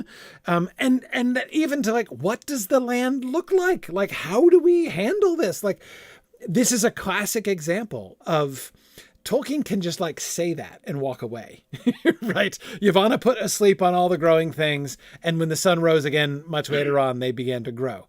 Because Tolkien doesn't have to and does not physically describe the landscape. But when were we going to spend half of season 2 with them crossing like a moonscape with nothing growing? Tolkien's own stories don't suggest that, right? Where did they get their clothes? Exactly. What are they wearing? Mushrooms again? They killed animals that were in suspended animation with the sleep of Nirvana. Yeah. And stripped them of their skins, or worse, strip them of their skins without killing them. Yuck. Right, that's horrible. Yeah. Things we were definitely not going to. Things we were definitely not doing. So anyway, or just walk through the world naked. Yeah, it's.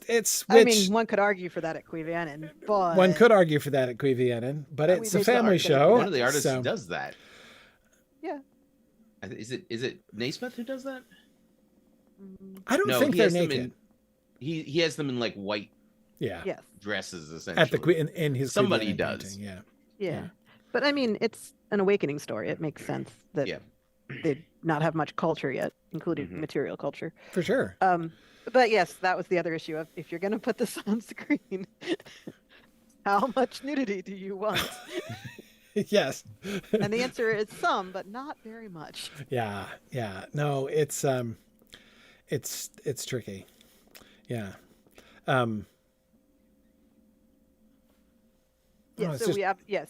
For the sleep of Yavanna, we basically did not incorporate that into our adaptation in any significant way.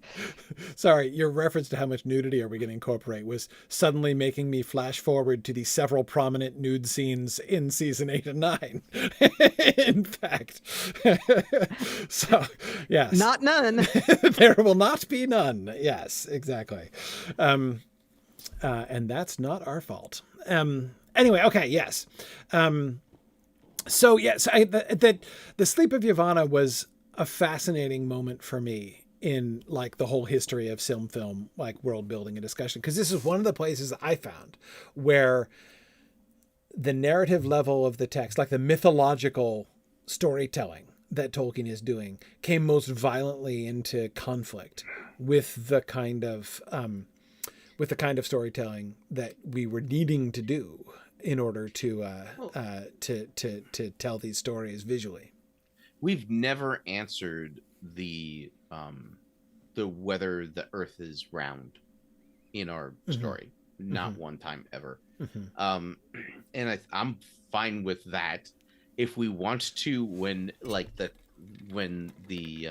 sinking of Numenor happens, if we want to at least cast reference to that, we can like zoom out and show the whole round planet now round. Right. Now for sure it's round. Just so you know, it's now for sure round. We don't know what it was like before, but it's definitely round now. Yeah, the real question will be, will we include any scenes of Numenorians coming up to the eastern edge of the world? I wasn't gonna, but I wasn't gonna either.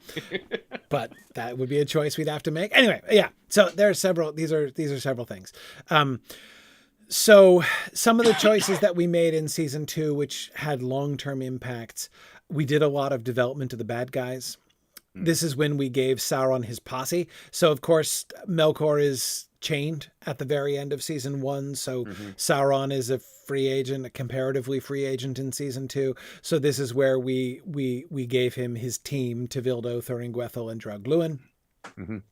And of course, set him to be the rival of Gothmog. So Sauron and Gothmog have been like the two rivals for second in command, essentially, to Morgoth the whole time. And that's been interesting to kind of develop that. We've generally had Sauron be the devious and cunning one and Gothmog be the powerful, thuggish one, broadly speaking. But that's been, but it has enabled us to look at Sauron as because he is the example of the incorrect usage of power. But he enables us to look at it from a different angle than Morgoth does.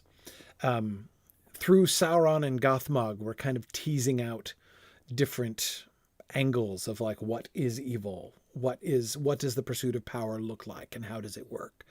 And so that's been interesting. The question about the Halls of Mandos.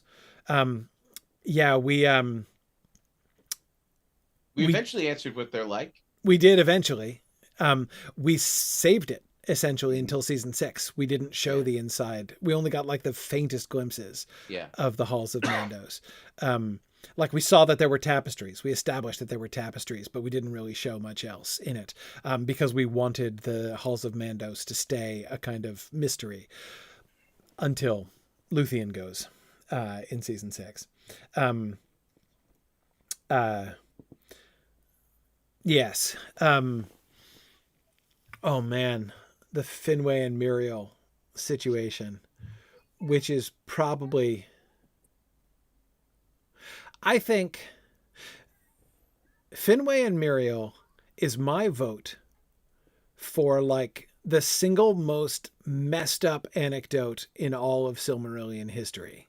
Like, I mean, Tolkien's story being messed up and messing him up. Like it is, that story is a world building mess. Yes. And gets him into a ton of trouble. But he sticks to it. So it's nowhere do you see Tolkien's narrative stubbornness more than when he's like, I could just change this, but that would be cheating. Right. And so instead I'm going to like, oh my goodness. Yeah. He's even less dedicated to the origin of orcs than he is to that. Totally. Yeah, absolutely. This must happen. Yeah. Finwë must have a second wife. Yeah. Yeah.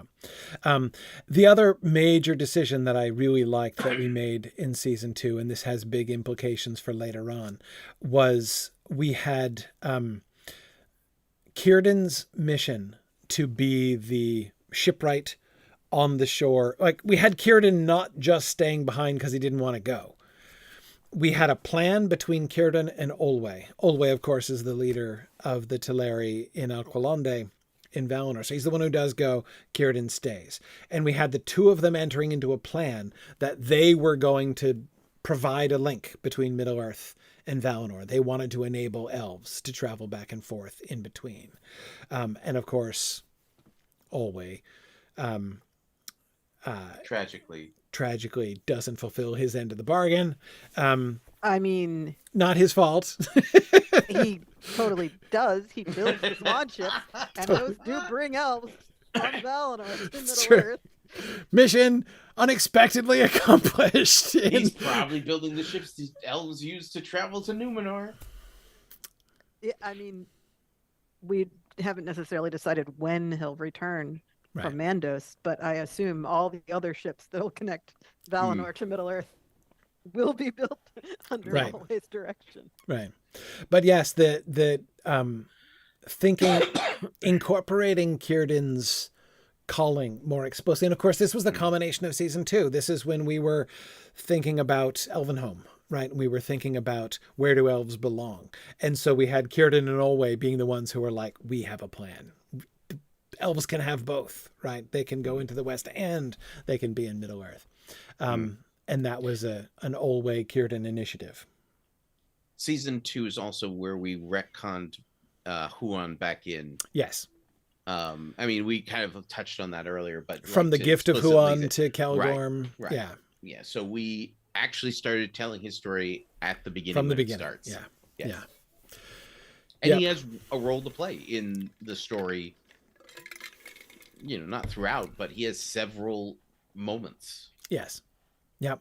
And especially establishing his long-term relationship with Caligorm so that the shift in that relationship can really be felt in its true weight in season 6 was a big deal. And we gave more weight to his fight with Draugluin by having that start earlier. Yes. Yes. The Huan assisted cavalry of Caligorm had gone up against the werewolf assault force of Draugluin on a couple of occasions earlier on. Yeah. Yeah. So yes, it was a long anticipated grudge match in our world. So very satisfying when we finally arrived there. It sure was. It sure was. Good. So season 3, this was our first major effort to include Galadriel, essentially. Yes. So we did show the crossing of the Helcaraxa from her point of view. We also had, and this is one of the things that I insisted on, I wanted her to be close to the kinslaying. The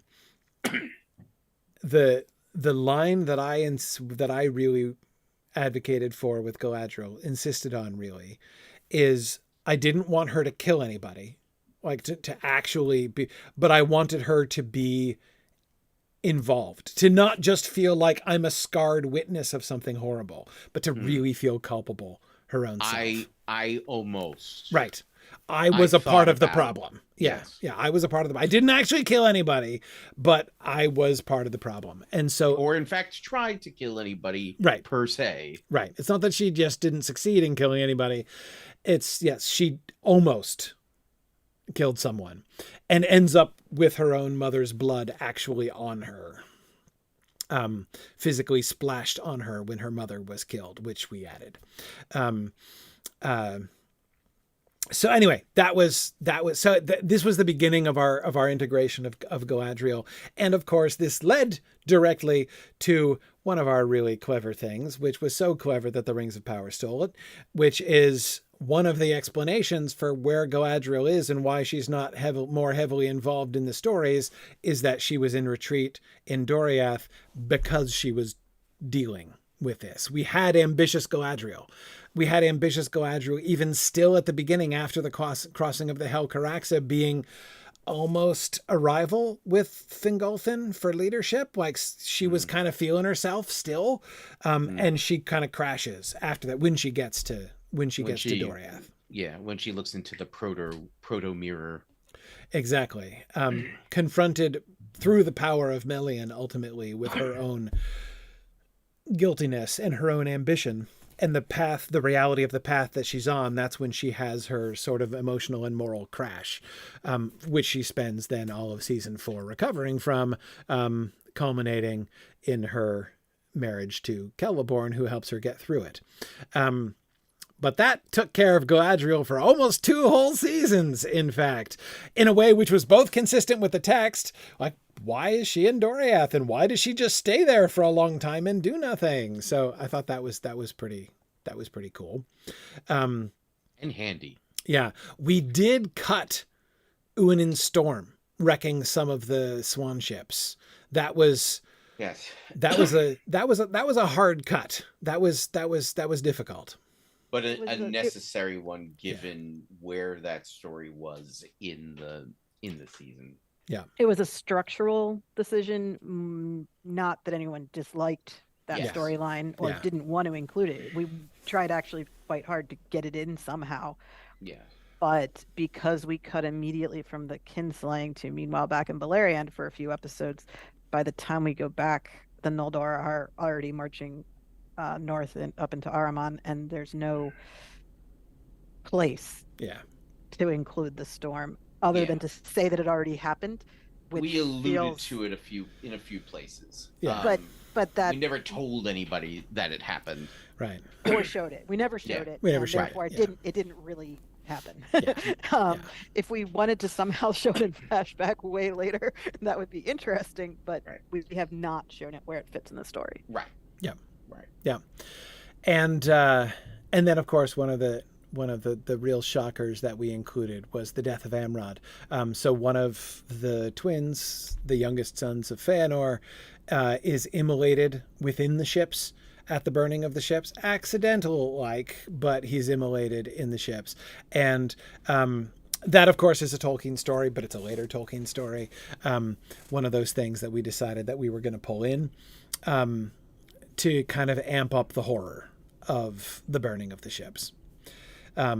With the interesting consequence of like leaving poor Amros at loose ends as like the horrible nihilistic son of Feanor that we've been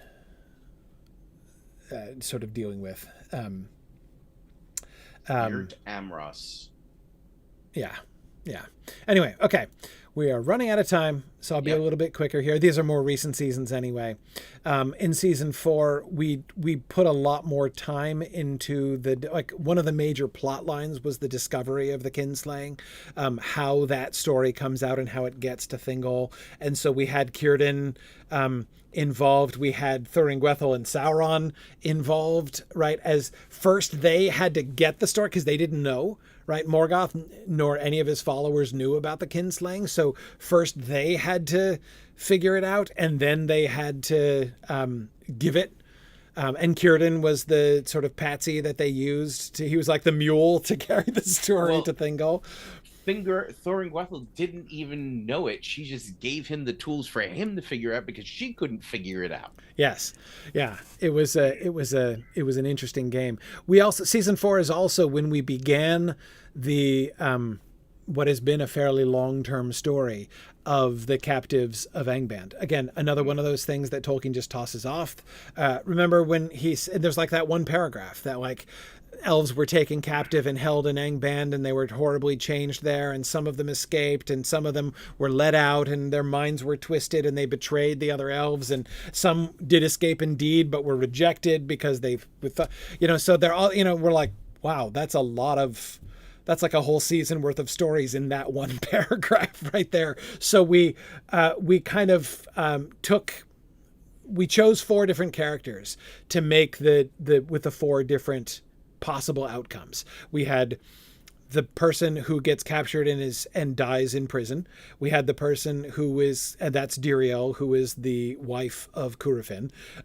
We had one who was captured and who was turned into a double agent against her will. That's Ethelos, who is the wife of Angrod. We made free use of unnamed wives in this part of the story to connect them to major characters without having to change the story. We had the one who Ethelos was the one who came back and became a traitor. We had the one who came back, who was let go and who becomes a traitor unwillingly, but like their mind is twisted and they become a traitor without their own consent and willingness. And that was Anail, Tuor's future sleeper agent, mentor. Yeah, he was the sleeper agent. And then we had the one character, Rogrin, Rog from the Fall of Gondolin, if you remember the Fall of Gondolin, who is like captured and then just legitimately escapes without any strings attached. So those were the characters that we chose to sort of illustrate those 4 different possibilities. And the first agent of Morgoth after escape story, the sort of horrible story of Ethelos, the wife of Angrod, that we made leading up to the Dagor Aglareb, the big battle there, the last big battle before before the Dagor Bragollach. We did the story of the petty dwarves, the story of the eviction of Mime and the other petty dwarves from Nargothrond. That was a really fine line to walk, but I was really pleased with that story. We made it such that the other dwarves evicted the petty dwarves, but Finrod never knew that the petty dwarves had been there. Like, he didn't realize that other dwarves had been. And we did a whole thing about who the petty dwarves were. We decided that they were like judicial exiles from, they were outcasts, and that's why they were looked down upon so strongly by the other dwarves, because they were criminals and the descendants of criminals. And so that's why they were just like mercilessly booted out of Nargothrond when the dwarves wanted to give it to Finrod. We brought back from the Book of Lost Tales the spell of Bottomless Dread, because, come on, the spell of Bottomless Dread. You got to have the spell of Bottomless Dread. And that was the mechanism whereby basically Morgoth would just override the minds and wills of his captives. He would just lay the Morgoth whammy on them. Okay, season 5. Oh, we also moved the Dagor Aglareb to the Vale of Sirion. Oh, yeah, that's right. Sorry. It was a much smaller engagement. Yes. Yeah. We did make it a much more local thing. Yep. Season 5, we talked about season 5 compressing the timeline a bit for men. We included the story of Adenel and Andreth in that story. We made Andreth a really central figure.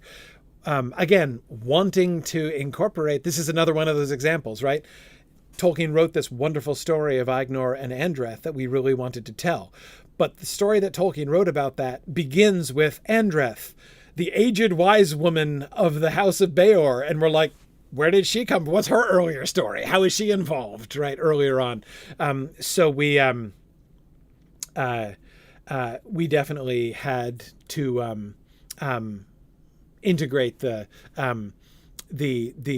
into the earlier story. So we had basically her from when she was young. She was like a child when Beor was coming over the mountains.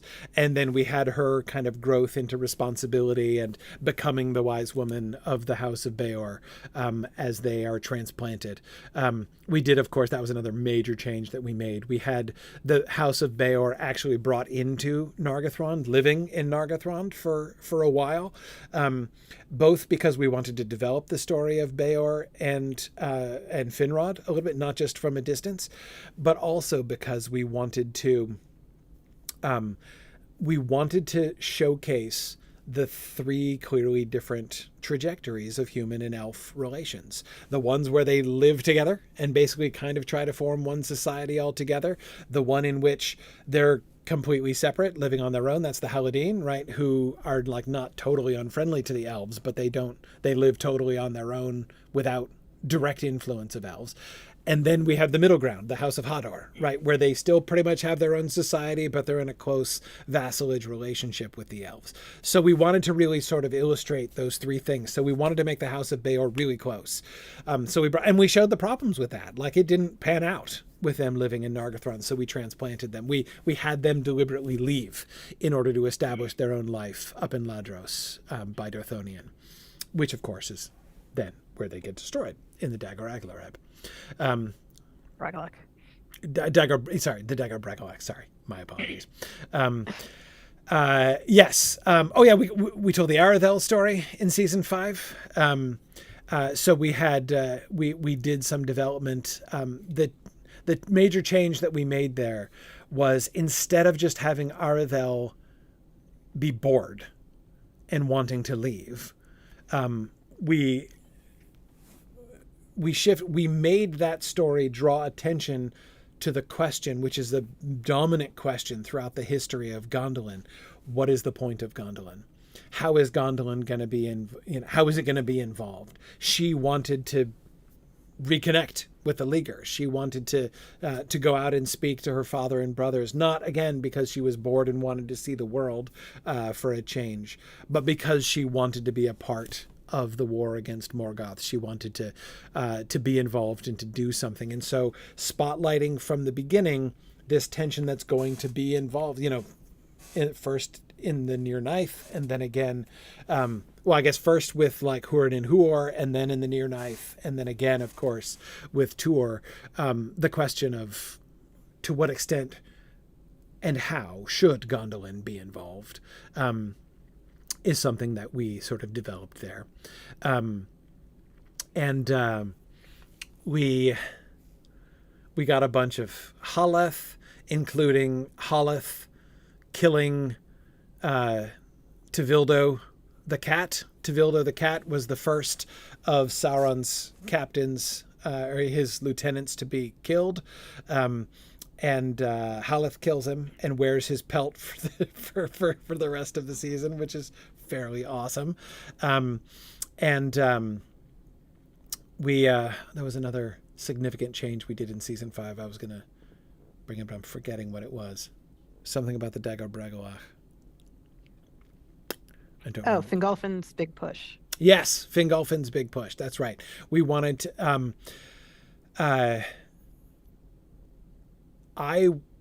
one of the stories, both earlier and later, it's a story that is developed in the Book of Lost Tales, and to which Tolkien kind of comes back a bit in the unfinished story of Tuor and Gondolin that he started writing in the 50s. The tragically unfinished story of Tuor and the fall of Gondolin.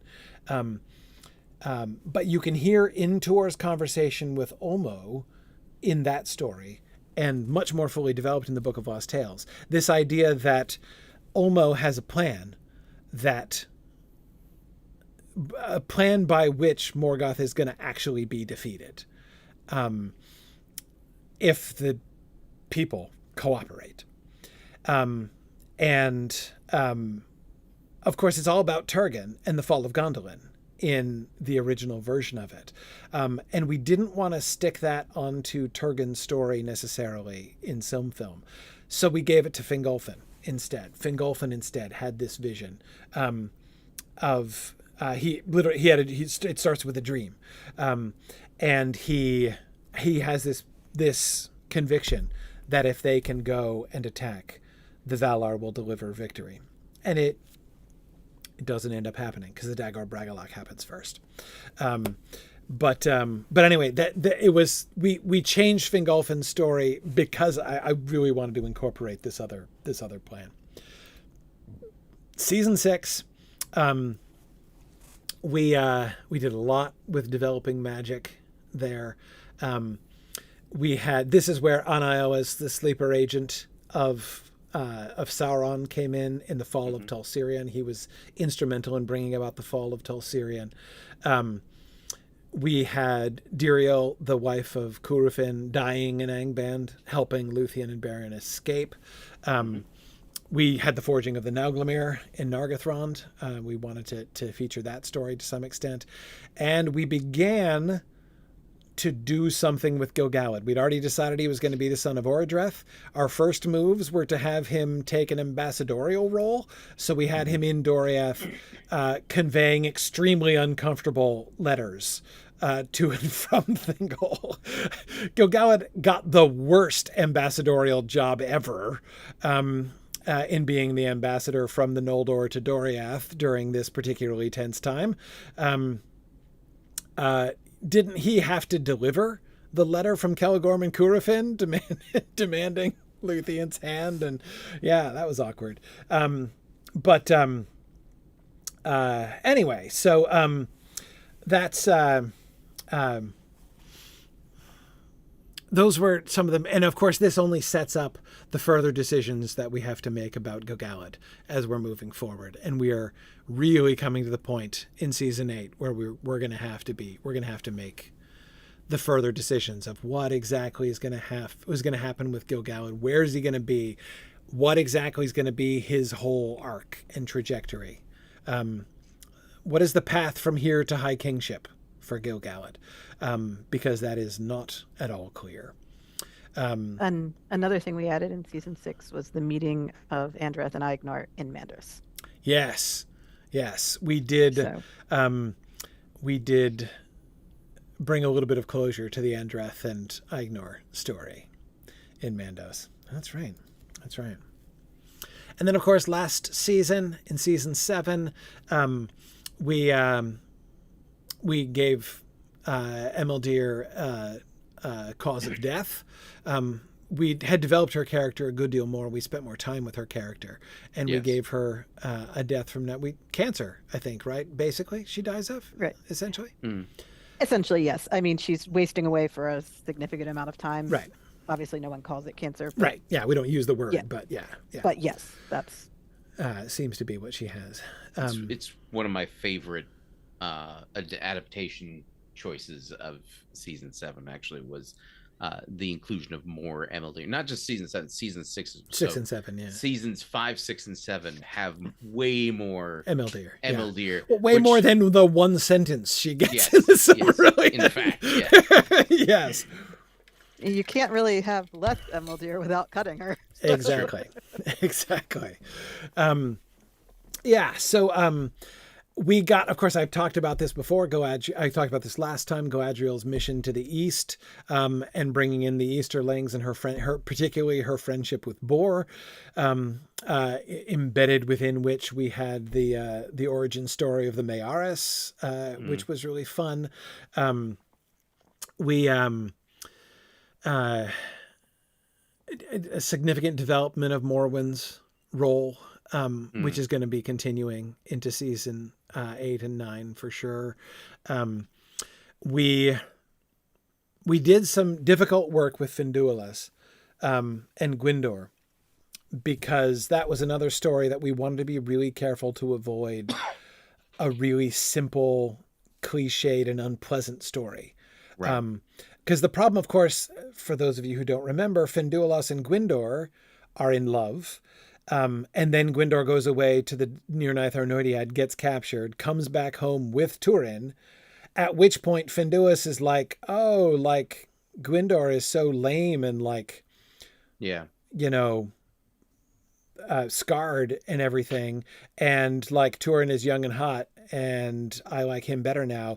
And it'd be really, really easy to, and I'm not saying that Tolkien was telling a shallow story. He doesn't really give much of her background other than like the tragic fact of her falling in love and of Gwyndor's response to it.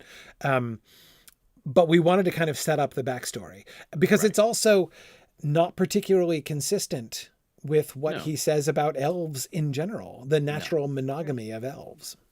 I can't the think limited of a single... details we have don't fit with what we know about how elves would work. It's certainly like, this is the only example of anything like this happening. Yes. So it makes her more human than elven, right? Yeah, unless you elaborate in some way of what. Right. So we tried to play out. It isn't, of course, that we're, wanting to make all of the elves into like good and admirable characters. But we wanted to sort of follow through we wanted to give an explanation that was consistent with what Tolkien says about elves, essentially, and yet still preserve the story that he told. So we basically had Finduilas and Gwyndor breaking up before his, we were showing the tension between them, in which she still doesn't look awesome. I mean, like, there are issues there with Finduilas' character.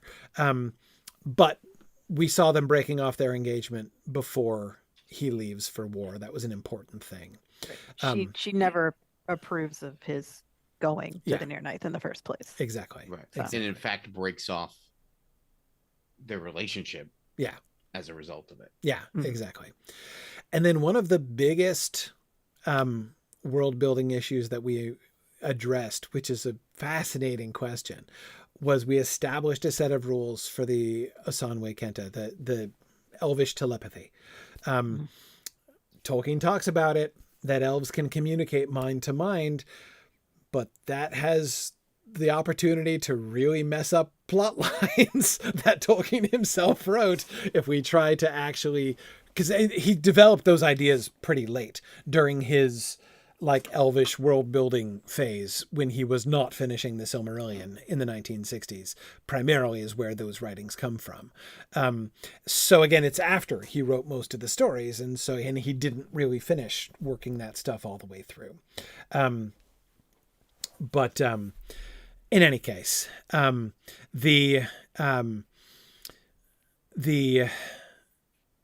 so trying to, and so the details that we had were basically that we had the Osanwe Kenta be very limited in the sense of like the amount of prose that you could transfer. Like, it's not just like a way to open a two-way conversational line between two elves. So we did have, for instance, during the Nirnaeth Arnoediad, when Fingon and Maedhros are separated, the two of them have a really close connection. Like Maedhros and Fingon are clearly two examples of elves that should be able to have the kind of connection that would enable them to communicate from afar in the way that Tolkien described. So how do we do that? How do we enable that without them being able to just like speak with mental elvish walkie-talkies? Sorry, I'm late. We've got just the drama of the story wouldn't really bear up to that. So how could we preserve that? So we had it much more of a like an emotional connection, with some words and messages being able to be conveyed, but not just like the swapping of prose reports and updates. Essentially, we tried to be, so we gave several examples of the Osanwe in season 7, culminating with Fingon's cry for help on the battlefield and Maedhros's charge. Anyway, so that was a really fun thing to be sort of world building issue to be confronted with there in season 7. And that is it. We are late, so I should go. But that pretty much wraps up the major things that we've done. I think between these first two episodes, these first two sessions here of season 8, this is pretty much all that you need to know to be able to jump in with us here in season 8 as we begin. So next time, we're going to begin in earnest our pre-production phase of season 8, where we're going to be thinking through some of these plots and characters and questions, trying to answer some of these things, we'll be making some decisions that'll have impact beyond season 8. But the ultimate goal is going to be to kind of culminate that into the